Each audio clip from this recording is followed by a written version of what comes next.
Confira os vídeos da S-Max Produções.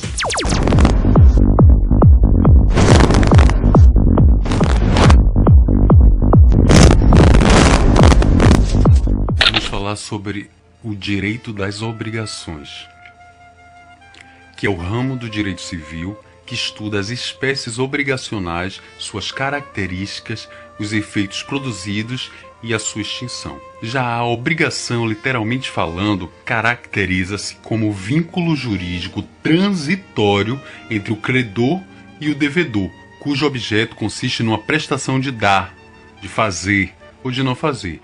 Eu digo transitório porque, caso o devedor ele pague, cessa essa obrigação. Ou seja, iremos sempre pensar na obrigação como as partes, que podem ser os sujeitos ou simplesmente credor e devedor, que são classificados também como ativo e passivo. O ativo é aquele que se movimenta, aquele que cobra, que liga, que manda mensagem, que manda recado, que faz de tudo para que sua dívida seja paga. Já o passivo só faz receber as cobranças, mas na sua inércia não faz nada para quitar o seu débito. Então vamos pensar nas partes como A e B. Imaginemos agora o objeto dessa obrigação, que é o elo de ligação entre o A e o B, entre os sujeitos. Então esse objeto ele vai ser o C, que poderá ser material, imediato ou tangível, ou seja, uma coisa certa, um direito real, ou imaterial, imediato ou intangível. Pensaríamos como um serviço e como um direito pessoal. Importante, as obrigações híbridas, elas são um mix do real e do pessoal. Como falamos de objeto material, uma coisa, um celular, um carro, uma caneta. O imaterial é uma prestação de serviço. Eu contrato um pintor para pintar meu apartamento. Vínculo jurídico, que será a letra D. Então, as partes A e B, devedor, credor. C, o objeto, que pode ser material ou imaterial, imediato ou imediato, tangível ou intangível. E o vínculo jurídico que entra na história se o devedor não honrar com seus compromissos com o credor, que provocará o Estado para que este interceda ao seu favor, fazendo com que o devedor pague. Mas antes de destrincharmos cada um desses itens, diremos de onde eles nascem. Então iremos falar das fontes das obrigações. Pensemos nas fontes como o termo L-cai-duvi. L-cai-duvi, que será L de lei, C de contrato, A de atos, AI, no caso, atos ilícitos, e duvi, declaração unilateral de vontade. Então vamos lá. Exemplo de lei, um testamento ou uma herança. Você faz, vai estar escrito, o princípio da literalidade, vai deixar lá expresso a sua vontade. Contrato. Contrato é muito amplo. Quando falamos contrato, ele não se refere apenas aos contratos formais, mediante a assinatura das partes. Pensemos que desde quando acordamos, celebramos contratos diversos. Quando você vai pegar um ônibus e acena para que o motorista pare, isso é um tipo de contrato, pois você compra o serviço, contrata o serviço de transporte e terá que pagar por ele.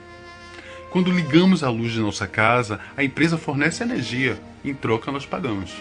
Atos ilícitos. Exemplo, ultrapassar um sinal vermelho e bater em um poste. Sair à noite, ingerir bebida alcoólica e depois bater no muro de alguém. Ou seja, a pessoa vai assumir com aquele risco e terá que responder por ele. Vai pagar o poste, vai pagar o muro da pessoa. Um exemplo de declaração unilateral de vontade é um bilhete de loteria, ou bingo. Você tem a obrigação de pagar independente de quem comprou. Agora que já sabemos de onde pode nascer as obrigações, voltemos para as divisões. As partes são sujeitos ou simplesmente credor e devedor, dividido em ativo, o que tem o direito de cobrar, e passivo, o que contrai a dívida e tem o dever de pagar. Objeto é o elo de ligações entre essas partes, entre sujeitos A e B. Objeto pode ser um bem imediato, um objeto material no sentido estrito da palavra, um celular. O bem imediato é uma prestação de serviço, quando você contrata alguém para fazer a faxina de sua casa. Esta prestação ela deve ser PLD, ou seja, possível, lícita e determinada. A possível, materialmente realizável e lícita. Ou seja, contratar um jardineiro, realizável, é materialmente realizável. Ele vai poder regar, plantar, cuidar do seu jardim. Mas se ele plantar maconha, será ilícito. lícita, atender à moral e bons costumes e ordem pública. Exemplo de ilicitude, contratar um assassino.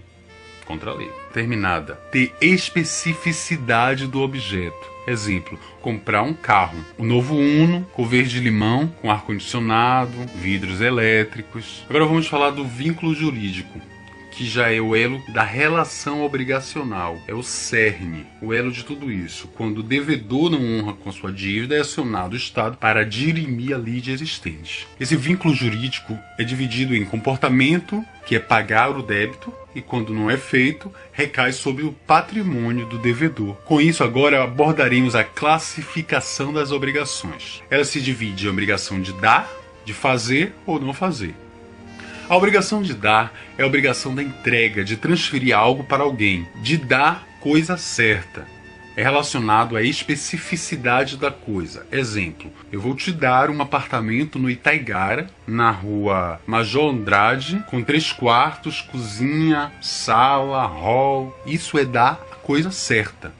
Já dar a coisa incerta é quando eu falo: eu te darei um apartamento quando você se casar. Ou um outro exemplo, eu celebro um contrato dizendo que te venderei meus gados, mas no contrato rege: venderei os gados que nascerem machos. Isso é dar coisa incerta. Se não nascer nenhum macho, sintomuito.com.br. Importante: conforme o artigo 246, a coisa incerta, ela não perece. Então, não se pode alegar perda de coisa incerta e nem cessa a obrigação. Exemplo, eu empresto R$1.300 a uma amiga minha chamada Delúcia para me pagar em 8 dias. Quando chega a data que for acordada, ela leva para minha casa a quantia na bolsa e na porta da minha residência ela é assaltada. A pergunta é: ela continua me devendo? Sim. Pois coisa incerta não perece e dinheiro é imperecível. Agora um exemplo de coisa certa. Eu empresto meu carro, um Fusca preto 1970, a minha amiga Sheila. O Fusca era lindo, mas fumaçava que era uma beleza. Ele foi a inspiração de Valdir Soriano ao cantar a música Fusca Preto. Pois bem, ele era o carro. E como Sheila é minha amiga, eu empresto o carro a ela. Agora a pergunta é: na hora de me devolver, se ela fosse assaltada na porta da minha casa, ela continuaria me devendo? Não. Conforme o artigo 238, se tratando de coisa certa e não havendo culpa, o credor que sofrerá pela perda. Ou seja, eu que vou ficar sem o meu Fusca. A obrigação do devedor morre. Agora, se eu empresto meu Fusca para a mesma Sheila e ela sai à noite, bebe todas e bate meu carro, aí sim ela responderá por perdas e danos causados, conforme o artigo 865 do Código Civil. Agora falaremos da obrigação de fazer ou não fazer. A obrigação de fazer é o vínculo jurídico que dará direito ao credor exigir do devedor o cumprimento da prestação. Ou seja, eu tenho direito a te cobrar que você me pague. E ela pode ser dividida em fungível ou infungível. A obrigação de fazer fungível, ela é geral. Exemplo, eu contrato um show de pagode.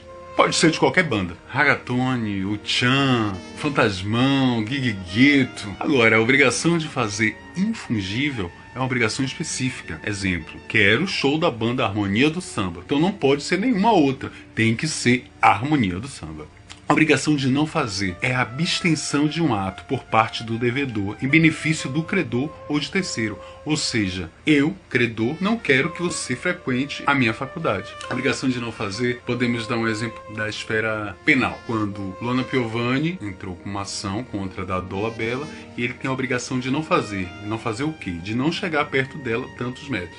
Então, ele não pode fazer. Ele não pode chegar perto de Luana Piovani. E para finalizarmos, falaremos das obrigações de meio, resultado e garantia. Obrigação de meio é quando o resultado é incerto. Exemplo, contrata um médico ou advogado. O advogado, ele usa dos meios para alcançar o resultado, através das leis. O médico, através das técnicas de medicamentos. Mas o resultado será incerto. Eu farei de tudo para alcançar o resultado. Mas o resultado é incerto. Isso é obrigação de meio. Obrigação de resultado. O devedor se compromete a atender às pretensões do credor. Exemplo disso, a transportadora que compromete-se a levar os móveis em uma mudança. Eles devem chegar em perfeito estado. Já a obrigação de garantia é o exemplo do seguro da mala do avião, quando você tem aquela garantia que seu objeto chegará ao destino, e caso ele seja extraviado, a empresa assumirá o ônus daquilo. E assim chegamos ao fim da nossa aula sobre direito das obrigações. Até a próxima!